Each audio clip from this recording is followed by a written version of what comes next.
ఛార్జీలు, ఆర్టీసీ ఛార్జీలు అన్ని పెరిగిపోయినాయి.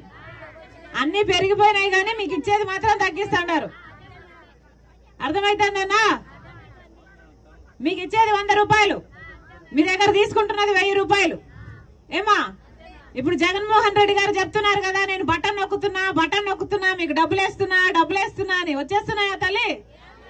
ఆ డబ్బులన్నీ వచ్చేసి మీరు కూడబెట్టుకుని మీ బ్యాంకులలో జమ చేసుకుని బంగారు కొనుక్కుంటున్నారా లేదా? ఎవరు వేసుకోలేదు బంగారు? దాచి పెట్టుకున్నారా? ఏమన్నా జగన్మోహన్ రెడ్డి గారు చెప్తున్నారు కదా, బటన్ నొక్కుతున్నా అని.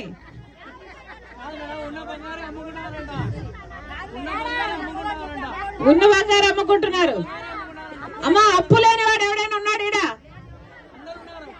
అప్పు లేనివాడు ఎవరైనా ఉన్నారా? అర్థమవుతుందా తల్లి ఏం జరుగుతుందో? బటన్ నొక్కుతున్నాం, మీకు అమ్మఒడి వస్తున్నా, మీకు పెన్షన్లు ఇస్తున్నా, మీకు అది ఇస్తున్నాం అంటున్నారు. ఏదైనా చేతిలో మిగులుతుందా?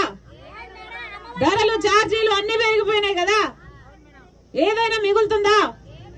మీ చేతికేమో మట్టి చెంపిస్తున్నారు, మీ దగ్గర నుంచి వెండి చెంబు తీసుకుంటున్నారు. అర్థమవుతుందా?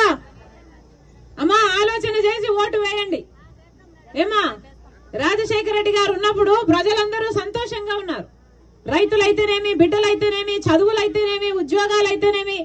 ఆ రోజుల్లో ఎంతమంది మహిళలు పాల వడ్డీకే రుణాలు ఇస్తే, ఎంతమంది మహిళలు చిన్న చిన్న వ్యాపారాలు చేసుకుని వాళ్ళంతకు వాళ్ళు వాళ్ళ కాళ్ళ మీద నిలబడ్డారు. ఉపాధి హామీ పథకం అయితే ఒక పండగలాగా జరిగింది ఆ రోజుల్లో. టెంట్లు వేయడం అయితేనేమి, నీళ్లు ఇవ్వడం అయితేనేమి, యంత్రాలు ఇవ్వడం అయితేనేమి, ఛార్జీలు ఇవ్వడం అయితేనేమి. అవునా? ఇప్పుడు ఎలా ఉందో మీరు ఒకసారి ఆలోచన చేయండి. అమ్మా, ఏ ప్రభుత్వం వచ్చినా ప్రజల కోసం ఆలోచించని ప్రభుత్వాలకి మీరు ఓట్లు వేయాల్సిన అవసరం లేదు. కాంగ్రెస్ పార్టీ తరఫున రాజశేఖర రెడ్డి బిడ్డ నిలబడుతుంది తల్లి.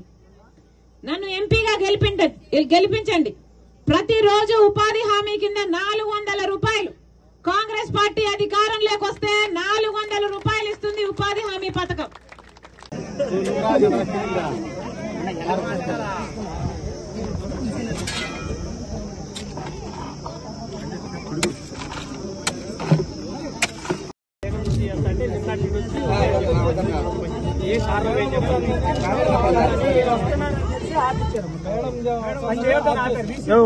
పక్కన